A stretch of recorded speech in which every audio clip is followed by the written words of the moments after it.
Švento Juozapato bazilijonų ordinas, taip šis ordinas vadinamas oficialiai nuo 1932 metų, šiandien yra pati didžiausia graikų apeigų katalikų bažnyčiai priklausanti vyrų vienuolija, šiandien vienijanti apie 500 narių.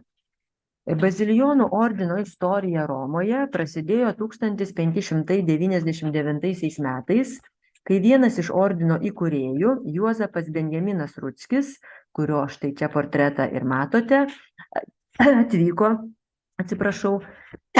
į graikų Švento Atanazo kolegiją studijuoti teologijos.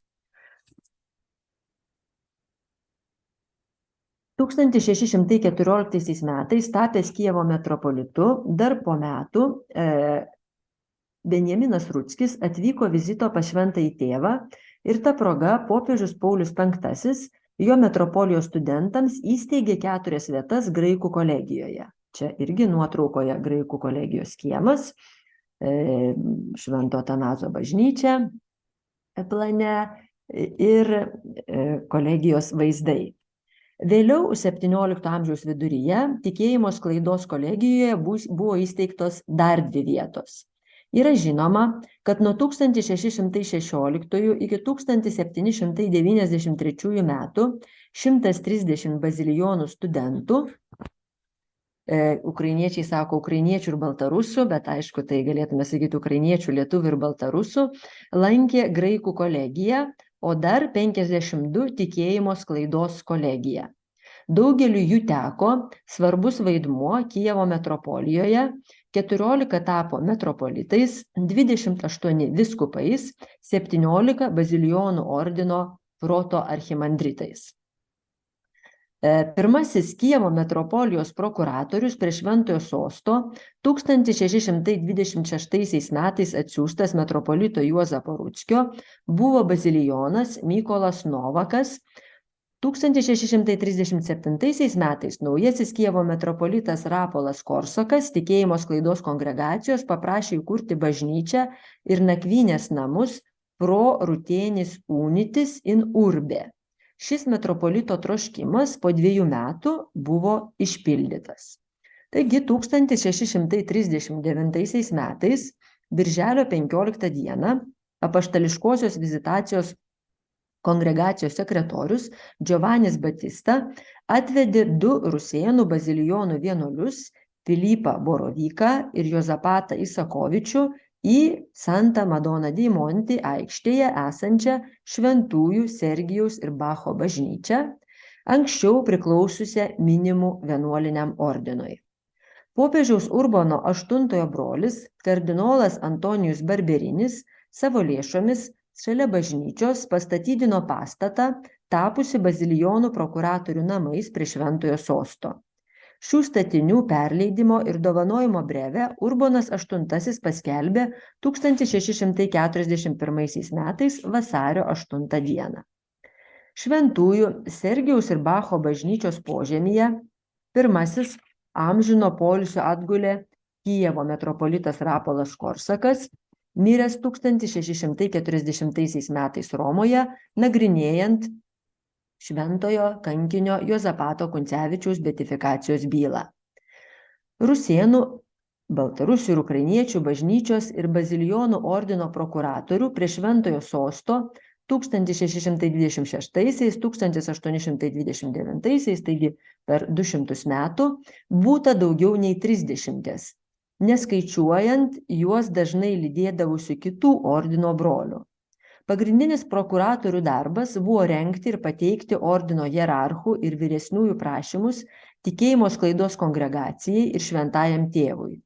Jų laiškai yra pasklidę po įvairius Romos archyvus, bet dalį jų 3 Supplicationes Ecclesiae Uniate tomais ir dar 2 Audientiae Sanctissimi tomais išleido bazilijonas Atanazas Velyki. Šventųjų Sergijaus ir Bacho bažnyčia išgarsėjo 1718 metais, kai vykdant restauravimo darbus po gretimos patalpos tinku buvo atrastas Dievo motinos atvaizdas stebuklingojo Dievo motinos paveikslo Žirovičių vienuolyne kopija.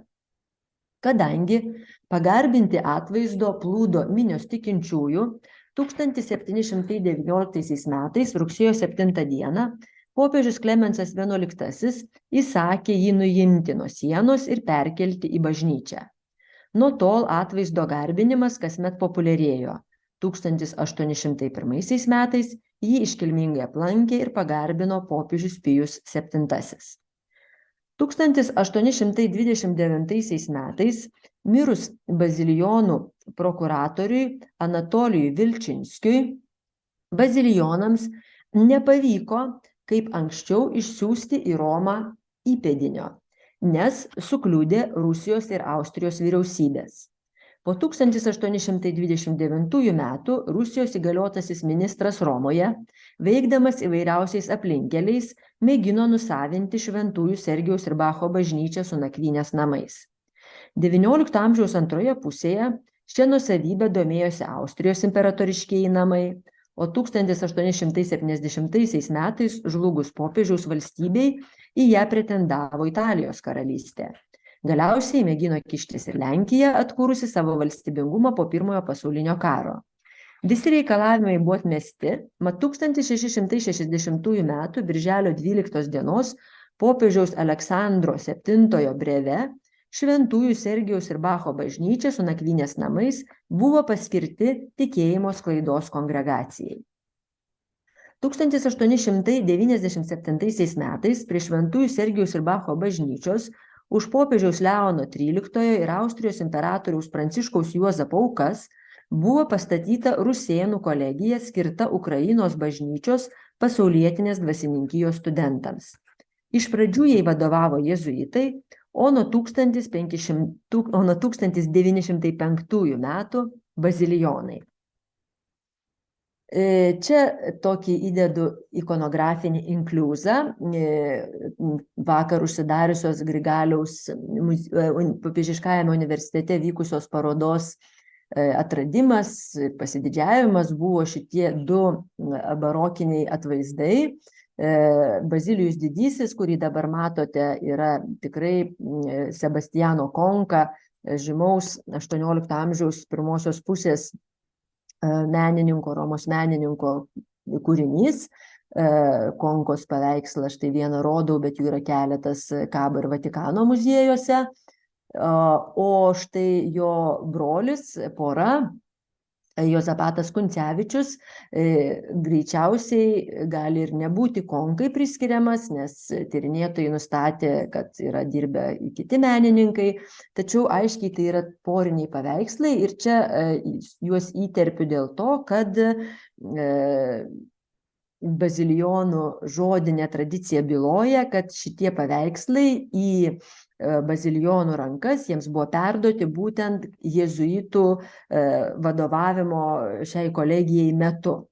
Taigi iki 1905 metų, aišku, reikia didesnių tyrimų, galbūt juos kažkas daro, tik aš nežinau, bet reikia pasakyti, kad Sergijaus ir Bacho bažnyčioje 19 amžiaus antroje pusėje, 20 amžiaus pradžioje, čia dėl to, kaip sakė, matėm toks norėjimas, ėjimas tarsi iš rankų į rankas, buvo siekiama keičiamas interjeras. Taigi dabartinė versija yra, kad šitie du Sebastiano Konkos Bazilijus ir galbūt, o gal ir ne, Konkos Juozapatas Kuncevičius yra iš barokinių šoninių altorių antrųjų tarpsnių. Taigi grįžtu vėl į pasakojimą.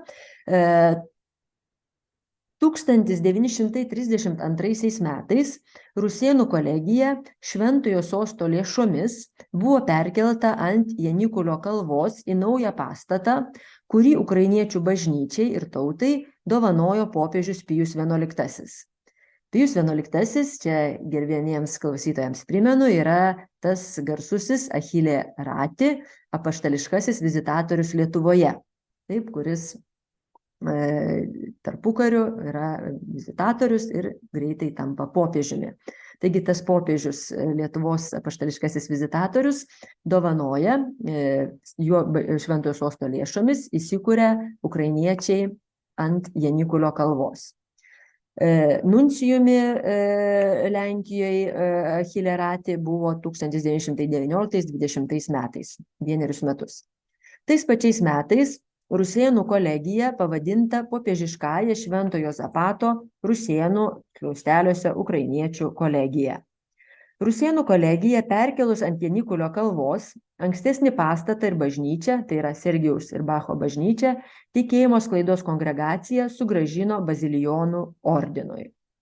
1932 metais, gegužės 12-ąją, ten įsikūrė ordino generalinė kurija. Ir čia Bazilijonai prie Sergijaus ir Bacho bažnyčios išbuvo kaip generalinė kurija vienuolynas iki 1960 metų Liepos 9 dienos, o po to persikėlė į naują buveinę ant Aventino kalvos. Ta buveinė 60 metais buvo Via Icilio 40, dabar tai yra vienintelė Romoje gatvė turinti Švento Juozapato vardą, San Josephat 8. Kur persikėlė į naują buveinę, kur būta erdvios koplyčios, būta didelio sodo, ir tos erdvesnės ir patogesnės buveinės teko ieškoti bazilijonams pirmiausia dėl studentų, kurie iš bazilijonų užjūrio provincijų, Argentinos, Brazilijos, Kanados, Jungtinių Amerikos valstijų atvykdavo studijuoti Romos popiežiškuosiuose universitetuose. Taip sutapo, kad trapistų vienuoliai nusprendė parduoti savo vienuolyną ant Aventino kalvos ir Bazilijonų ordinas pasinaudojo proga jį įsigyti, o ankstesnį pastatą su Šventųjų Sergijaus ir Bacho bažnyčia perleido popiežiškajai Lotynų Amerikos kolegijai. Tai štai tas trapistų vienuolynas, čia mes matome koplyčią iš apsidės pusės. Tiesiog noriu pasakyti, kad pastebi ir architektūros tyrinėtojai, bet žinoma ir patys bazilijonai mato, labai ta trapistinė architektūra labai tinka bazilijonų bizantinio ryto liturgijai. Šiame vienuolyne, Aventino vienuolyne, įsikūrusi yra Švento Juozapato Bazilijonų ordino generalinė kurija, kurioje reziduoja ordino generalinis vyresnysis protoarchimandritas, 4 tarybos nariai, ūkvedys ir sekretorius administruoja visas Bazilijonų provincijas. Dabar tokį padarius istorinį Bazilijonų istorijos vaizdą Romoje, norėčiau pereiti prie kitų temų ir meno kūriniai, šios nuotraukos bus vėlgi kaip kine, daugiau tokia iliustracija, vaizdai, ne tiek ikonografinis aptarimas, kiek istorijos atspindys, parodymas. Taigi, šiame vienuolyne yra saugomas paveikslas, čia jo matote nuotrauką dar prieš restauravimą, šiek tiek yra ir sužeidimų, labai didžiuojuosi, kad parodai buvo restauruotas, dėkinga restauratoriai Rūtai Kasiulytei, kuris specialiai atvykusi dirbo Romoje, restauravo šį kūrinį. Tai štai, šis paveikslas yra vėlgi toks, kaip jau minėjau, irgi parodos atradimas. Gal ne tiek kvapą gniaužiantis kaip Sebastianas Konka, turiu omeny, kad tai buvo tikrai daugam nežinoma, ypač tyrėjams, kad tuos kūrinius saugo bazilijonai. O šis labai svarbus dėl kanonizacijos, dėl XIX amžiaus įvykių Romoje ir dėl Švento Juozapato kulto, tokios kaip ir apvainikavimo, paskelbimo šventuoju 1867 metų birželio mėnesį. Šis paveikslas yra, galbūt dabar čia taip, gal dar sekundę, taip, žodžiu, užfiksuokime faktą šitame mano pasakojime, kad štai svarbus labai kūrinys Švento Juozapato kanonizacijos atvaizdas kaba Bazilijonų vienuolyne esančiame ant Janikulio kalvos. Tačiau dar norėčiau šiek tiek trumpam sugrįžti, atsiprašau, ant Aventino kalvos, sugrįžti ant Janikulio kalvos, kur yra Švento Juozapato kolegija, ir parodyti šiek tiek vakarietiškos ikonografijos, o tada jau susikoncentruosiu, vėlgi grįšiu prie kanonizacijos pasakojimo, nes prie jo prilimpa dar ir kitų vietovių, tai kad nesukomplikuot pasakojimo.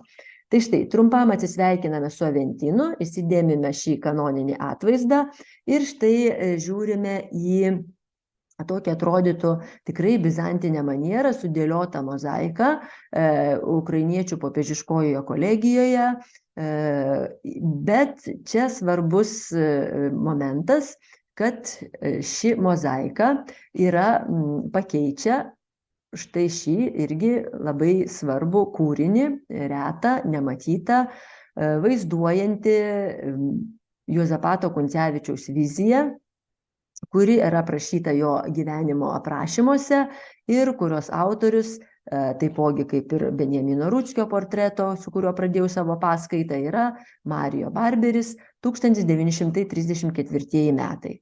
Tai štai, kas vyksta. Popiežius maloningai padovanoja ir Šventojo Sosto lėšomis įkurdina ukrainiečių kolegiją ant gražios Janikulio kalvos. Koplyčia puošiama bizantinė stilistika, tačiau didžiajam altoriui yra užsakomas, ir štai Barberis nutapo štai šį paveikslą.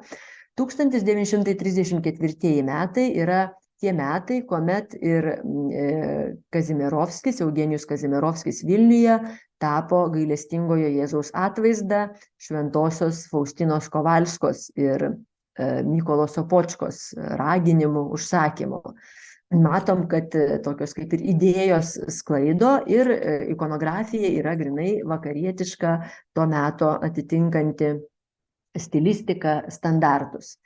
1960 metais, apskritai 20 amžiaus viduryje ir einant į 20 amžiaus antrąją pusę, matyti, kad bazilijonai pradeda savo identiteto, savo tapatybės ieškoti arba jį pristatyti vis labiau naudodami bizantišką technologiją, bizantišką stilistiką ir ikonografiją. Tai štai paveikslas yra iš altoriaus, kaip pernelyg vakarietiškas ir katalikiškas iškeliamas, nuimamas, milžiniškas paveikslas, beveik 4 metrų ilgio ir pakabinamas vienuolyno koridoriuje. O čia sukuria šitą atvaizdą 61 metais iš Monte Cassino benediktinų vienuolyno, garsaus vienuolyno pakviestas menininkas vienuolis Benediktinas. Savo teiginiui patvirtinti apie tai, kad 20-ajame amžiuje pradeda leisti šaknis arba labai taip atgimsta ryškiai bizantiško ikonografija, dar rodau keletą atvaizdų iš kolegijos ir iš vienuolyno. Taip, toliau galime pamatyti dar vieną tokią kaip ir srovę. Tai dramatiško mūsų kraštus stalinizmo, pokario laikotarpio ir karo laikų istorijos pėdsakai, kuomet, pavyzdžiui, šiuo atveju 1946 metais Mikalojus Azovskis, Boičiuko, žymaus disidento, menininko, tokio boičiukizmo srovės įkūrėjo, persekioto ir naikintų menininkų grupės vadovo, stalinizmo represijas visas patyrusio mokinys, atvykęs į Romą 46 metais tapo Juozapatą, kuriam, kaip mes šiais laikais naudojam tokią ukrainietišką nacionalinę ikonografiją, angelai ukrainiečių drabužiais ir taip toliau. Tai žodžiu, bazilijonų vienuolynos ir čia Romoje ir kolegijoje 20 amžiaus vidurys ir antroji pusė pasižymi arba štai 20-ojo amžiaus tokiais, sakykime, labiau tokiais akademiniais darbais arba grinai tokia štai ieškančia bizantiškos savo tapatybės stilistiką. Dabar vėl iš naujos pastraipos mano pasakojimas grįžta į 19 amžių, į kanonizacijos istoriją, kuri yra labai svarbi, norint suprasti, matyti tą visą tokią, kaip ir dramą, ir ir caristinės okupacijos, pervartų, sąvartų laikotarpis mūsų kraštus labai, labai stipriai palietęs. Pirmiausia, kalbant apie Švento Juozapato kanonizaciją, kyla toks kaip ir klausimas, kaipgi dabar Romoje kanonizuojamas Šventasis Juozapatas, kai Romoje tuo metu nėra jo relikvijų, kai nebėra nei Lietuvos, Lenkijos ir šiaip caristinė okupacija, nebėra valstybės.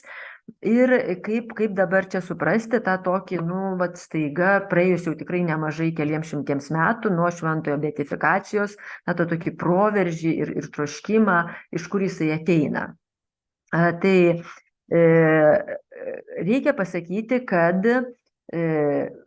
pirmiausia, tai vėlgi nėra tokių labai išsamių detalių tyrimų, bet kiek pavyko suvokti pastaruoju metu klausant mokslininkų, tarptautinėse konferencijose, diskutuojant su kolegomis, tai galima konstatuoti tokius dalykus. Pirmiausia, ši iniciatyva kyla iš Šventojo sosto. Ne iniciatyva, bet toks kaip ir paskatinimas, priėmimas šitos žinios, dėl to, kad prieš pat keli metai iki Juozapato Kuncevičiaus kanonizacijos buvo kanonizuoti, pavyzdžiui, 3 japonų kankiniai, kurių taipogi nėra relikvijų, jeigu jau taip sakyti, tokio labai svarbaus dalyko kanonizacijos iškilmėse.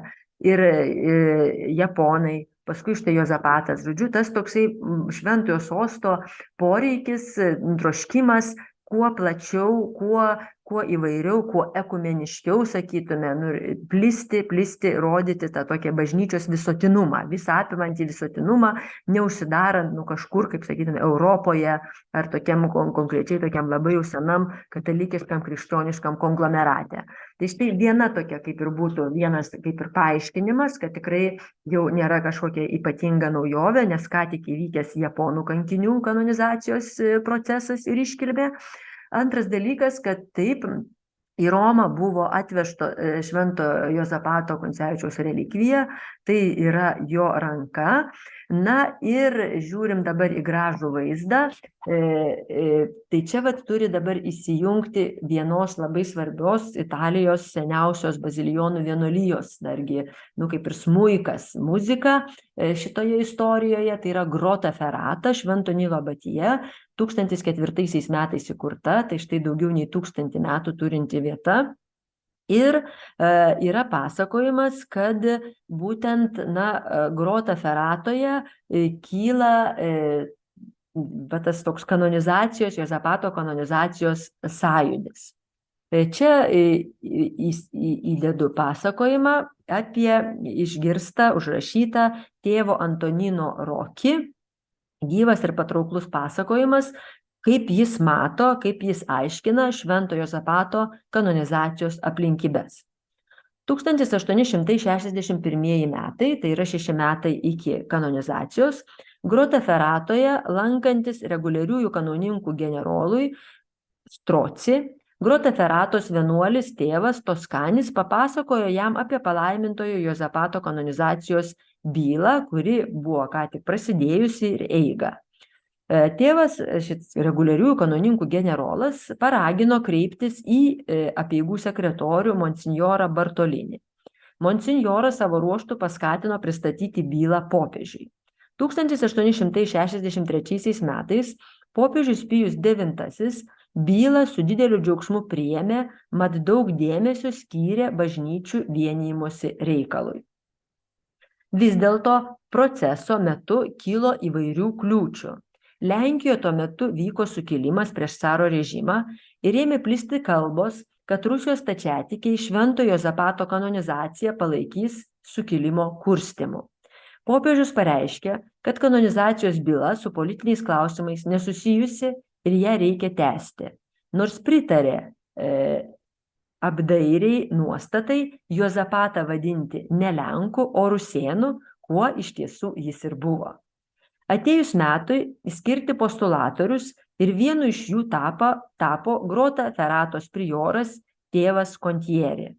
Jam teko rūpintis vario raižiniais, atvaizdėlių gamybai, abrozdėlių gamybai ir šie turėjo būti 2 tipų. apvalaus medaliono, kuriame šventasis buvo vaizduojamas su stula ir dviašmeniu kirviu prilaikomas 2 angelų ir girliandos, su tuo pačiu atvaizdu ir eilėraščiu lenkų kalba. Dar viena kliūtimi tapo gandas, kad šventasis Juozapatas nevengė baisių kraštutinumų, versdamas stačiatikius grįžti į paklusnumą Romai. Šį gandą padėjo įtikinamai paneigti tas pats Nikolai Kontieris iš Propaganda Fide kongregacijos archyvo išrūpinęs Lietuvos kanclerio Leono Sapiegos ir Švento Juozapato susirašinėjimo nuorašą ir Solemo benediktinų vienuolinis Guepinas atlikęs tų laiškų kritinę analizę. Kai atėjo metas kanonizacijos dekretui, popiežius jį nusprendė paskelbti, lankydamasis graikų Švento Atanazo bažnyčioje, kurioje ir prasidėjo, atsimenat, Rūčio atvyksta Ruskis, mano paskaita su šiuo vienuolinu. Dalyvavo grupė Giroteferatos vienuolių, nemažai jų atkeliavo vežimais, kiti atvyko traukiniu. Iškilmių metu prioras Kontieris dėkojo popiežiui.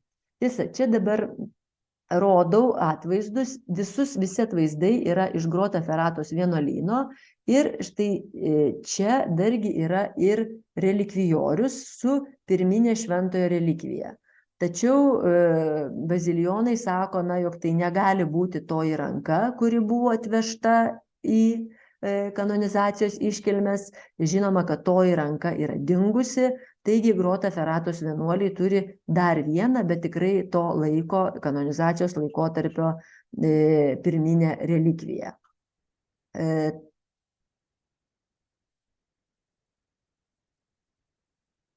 Taip, čia dar truputėlį vėliau. Vienuoliai prie atvaizdo, kurį norėjau jums ir parodyti, taipogi dar iki restauravimo parodai buvo kūrinys restauruotas. Tai štai, kalbant apie Nikolai Kontierį, kurio gyvenimas, Švento Juozapato gyvenimas ir buvo tas, kaip ir dokumentas XIX amžiaus kanonizacijos iškilmių ir atvaizdas sukurtas pagal raižinį puošusi vytą, gyvenimą ir grinai yra Groteferatos toks kaip ir kanoninis Švento Juozapato atvaizdas. Žinomas istorikas ir giesmių autorius tėvas Giuseppe Consalucis iš Groteferatos popiežiaus pamokslą apibendrino žodžiais "Saugokitės farizijų raugo", turėdamas mintyje prieš šventąjį nukreiptą puolimą ir šmeižtą. Viena iš postulatoriams tekusių užduočių buvo aukų rinkimas. Nikolai Kontieri nėrėsi iš kailio, tačiau realybė buvo tokia, kad kur buvo tikėtasi daugiausia, ten sulaukta šykštumo ir abejingumo. Vis dėlto viskas galiausiai baigėsi labai gerai. Pasakojama taipogi apie kanonizacijos iškilmę ir apie šventojo garbei sukurtus paveikslus. Pabrėžiama, kad dailininkų buvo pakviesta labai daug, paveikslų buvo nutapyta netgi 73, greičiausiai jie buvo skirti po to dovanoti po kanonizacijos iškilmių. Kritiškai pastebima, kad daugelis jų vertė buvo gana vidutiniška, arba patys menininkai buvo ne žvaigždės, vidutiniški. Bet visi vienu balsu sako, kad pagrindinė Kontierių užduotis parašyti šventojo gyvenimą, kurią jis įvykdė puikiai, labai pasišventė šiam veikalo rašymui, su dideliu dvasios įkarščiu, ilgai pasninkaudamas, atlikdamas atgailas ir kad tą darbą jis atliko Grotaferatoje, o čia mes žvelgėme į šventovės vidų. Ir už tai popiežius jam padovanojo medalioną, kurį Kontieris padovanojo Groteferatos bazilikos Madonai, kurios štai čia atvaizdas didžiajame altoriuje, o lankydamasis Grotaferatoje 1868 metai po kanonizacijos, Pijus IX, žvelgdamas į Juozapato statulą, štai šią statulą, pasakė, kad gyvenimas yra parašytas su išmanimu, o taip pat ir su pamaldumu. Čia įsiterpusios skaidrės iš Groteferatos bazilijonų vienuolyno kapinių, kuriuose rodau, jog yra ukrainietiškos pavardės. Štai pavyzdžiui, 2002 metais miręs tėvas ukrainietis Pakomijo Paulas, sesuo vienuolė 2015 metais. Žodžiu, yra labai ryškus ukrainiečių buvimas čia taip pat, nors tai yra kiti bazilijonai, ne mūsų, ne Rutskio ir ne Kuncevičiaus. Taigi, bet negana to, kad Grota-Feratos vienuolynas tampa tokiu kaip ir lopšiu kanonizacijos iškilmių kontekste, netgi ir bet ir po kanonizacijos Grota-Feratoje vyko tridienis atsidėkojimas, padėka. Jis vyko spalio 18-20 dienomis, sulaukė daugybės lankytojų, žinomi vardai, kas vadovavo maldoms, žinoma netgi konkretus studentas Arsenijo Pelegrinis, kuris talkino, paskui tapo archimandritu. Žinoma taipogi, kad spalio 20 dieną baigus šventajam skirtą tridienį ir relikvijų eksponavimą, relikvijų perkelimo diena, lapkričio 12, buvo pažymėta iškilmingų varpų skambinimu. Na ir sužinome faktą, kad Švento Nilo koplyčiai buvo sukurtas Švento Juozapato atvaizdas, kurį, štai čia matote, taip tarsi kaip užeitumėt į Grota-Feratos baziliką ir matytumėte nuo didžiojo altoriaus, štai atvaizdas.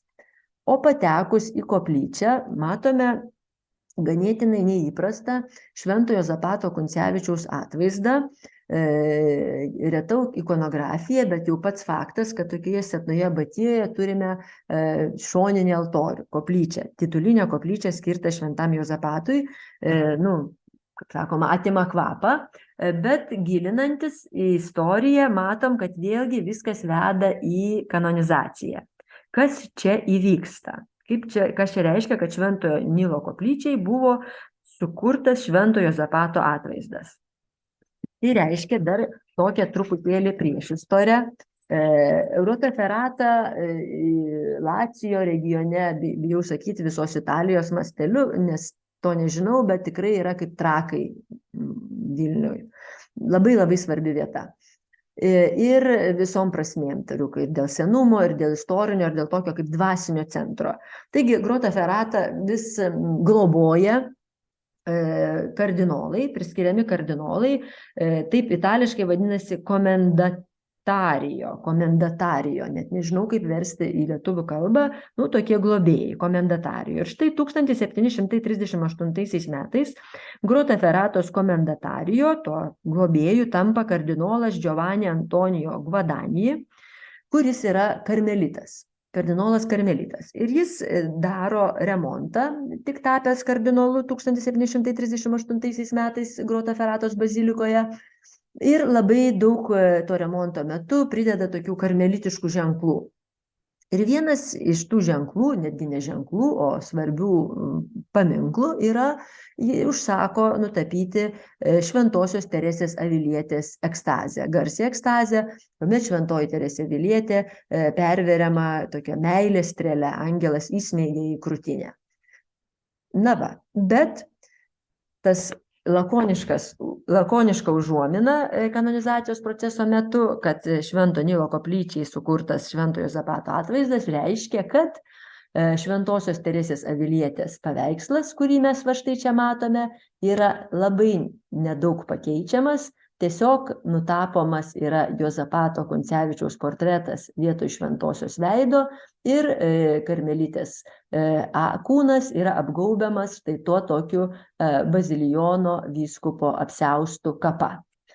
Taip labai, sakytume, paprastai suaktualinama, parodoma, kas tuo metu yra svarbu ir reikšminga šiai vietai, šiai Grota-Feratos bendruomeniai.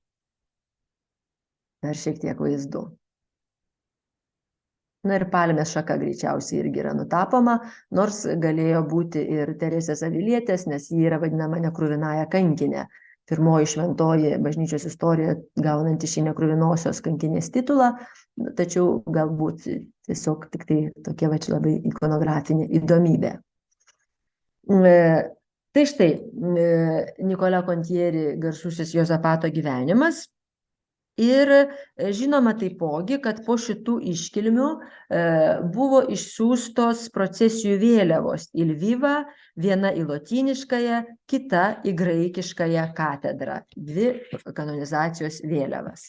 Tada Nicolas Contieris dar pataisė kanonizacijos bulę, kurioje pasitaikė istorinių nesklandumų, o Šventojo Juozapato garbinimo sklaidai ypatingai pasitarnavo šis gyvenimas, atvaizdai ir relikvijos.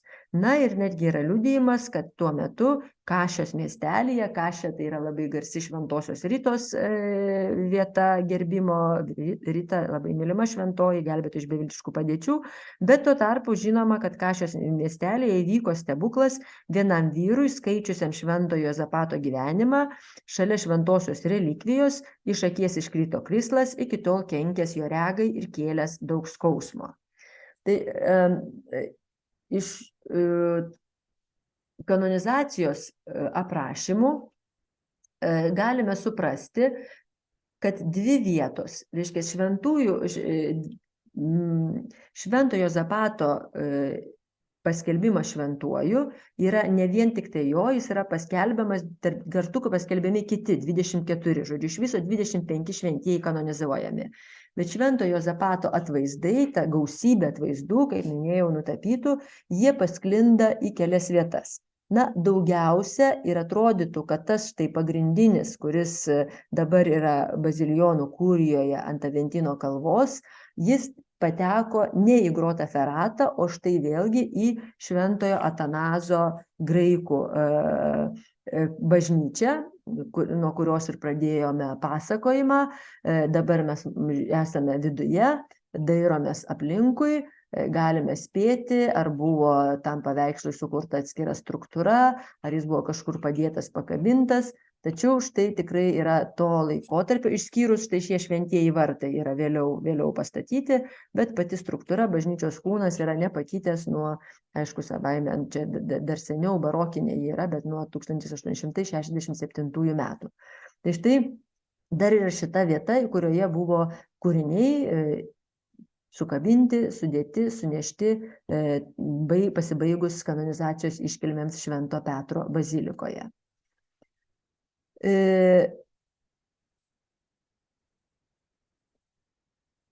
Parodos metu būta dėliojantis pasakojimui, istorijai, galima suprasti, kad iš tikrųjų ukrainiečių bazilijonų prezencija Romoje yra labai ryški, labai ryški, tikrai 19 amžiaus antroji pusė, 20 amžius yra jų labai tokia svari prezencija ir, ką minėjau, ir tie statiniai, Šventojo sosto pastangos, tokia meilė ir globa rodoma tikrai ne žodžiais, bet darbais, dovanomis ir labai tokiais svarbiais dalykais. Na, o pačių atvaizdų, pačios ikonografijos klajonės ir atribucija, išsiaiškinimas tikrai reikalauja atskiro dar tokio kaip ir tyrimo. Kas taip jau aiškiausiai pasimatė, pabandžiau jums šitame pasakojime parodyti apie tą, kaip jau minėjau, katalikišką ikonografiją, kuri 20 amžiaus viduryje ir antroje pusėje išstumiama bizantiškosios, apie tai, kad Juozapato Kuncevičiaus kanoninis atvaizdas, taip kiek diskutavau su keliais žinovais, ir čia su kolegėmis, Bažnytinio paveldo muziejaus menotyrininkėmis, vis dėlto kažkaip norisi matyti ir tikėti, kad tai yra tas geriausias, gražiausias paveikslas, kuris buvo pakabintas Atanazo bazilikoje kaip pagrindinis kanonizacijos atvaizdas ir turbūt turėjo būti deramai saugomas ir vis dėlto galėjo tikrai pasiekti mūsų dienas, nors ikonografija aprašyta gana taip lakoniškai, tiesiog, kad triumfuojantis su kankinystės atributu, bet neparašyta, kad ten ar smulkiau, ar angelai, ar kirvis, kur jis yra ir taip toliau. Na ir konkos paveikslai, kurie iš Sergijaus ir Bacho tokios svarbios bazilijonų istorijai Romoje bažnyčios. Šventojo Juozapato mitra, labai svarbi relikvija, tikrai tai yra antrinė relikvija, kuri puošia Šventojo Juozapato galvą nuo 1930, jo relikvijas nuo 1931 iki 1982 metų. Ir apskritai relikvijų istorija, čia gal reikėtų kito pranešėjo, bet tiek nesu daug įsigilinusi, bet tikrai suprantu, kad panašiai kaip ir mūsų tautos, bet kaip ir ukrainiečių tautos, bet ypatingai Juozapato relikvijos yra toks irgi kaip parodymas, kaip yra baisu, kaip yra bėgama, kaip yra slapstomasi, kaip yra stengiamasi neišnykti, nebūti sunaikintam nuo imperialistinio režimo rankos. Tai Juozapato Kuncevičiaus relikvijų kelionės yra neblogai atspindėtos ir čia šių metų filme skirtame Juozapatui, bet iš tikrųjų, taip juokais galima pasakyti, tai tikrai tai yra pirmasis šventasis, kurio relikvijas atskraidino į Romą Amerikos ginkluotosios pajėgos. 1949 metais į karinį lėktuvą įdedama ta urna relikvijoje ir iš Vienos atskraidinama į Romą ir paslepiamos Vatikane. Vatikane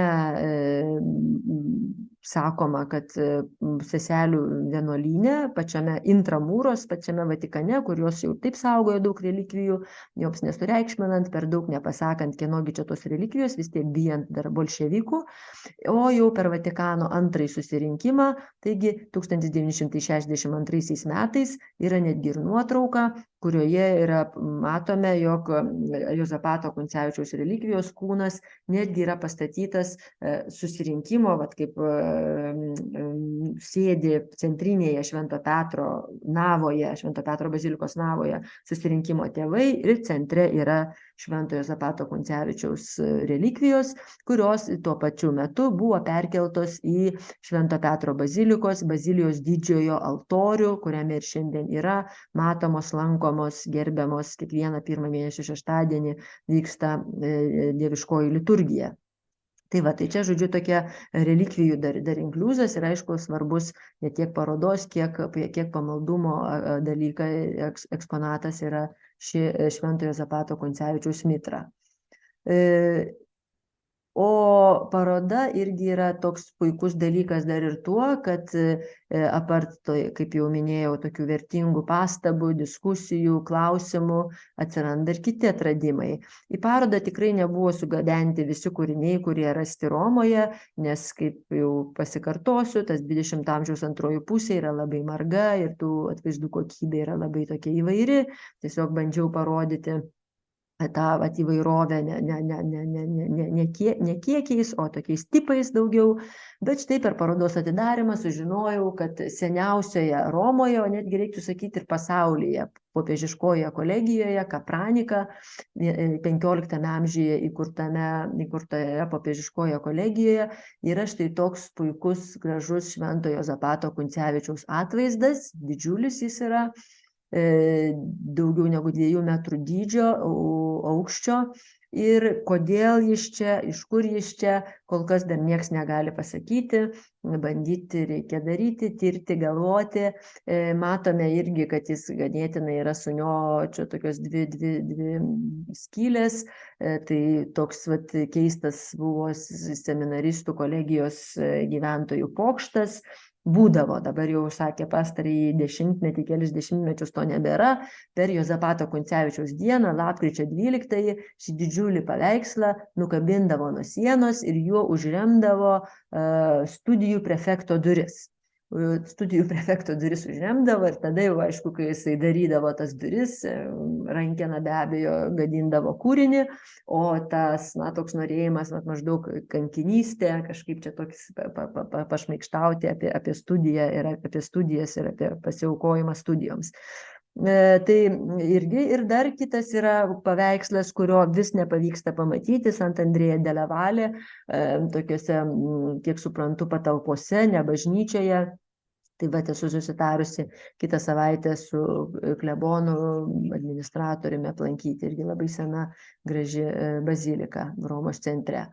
Taip gali būti, kad ir daugiau tų atvaizdų gali dar atsirasti, o aš baigiu savo paskaitą, ne tiek norėdama pasigirti, kokioje gražioje esu draugijoje, tiek norėdama padėkoti nes čia, ką dabar ir skaičiau, ir pasakojau, tai didžiąja dalimi ir redagavo, ir patarė, ir mane konsultavo bazilijonų protoarchimandritas kunigas Robert Roman Liseiko, tada bažnyčios istorikas Jeronim Hrim, tuomet dar tėvas Jakiv, žodžiu, ir kiti išminčiai, bažnyčios istorikai ir savo, aišku, šeimos istorikai, bazilijonų istorikai.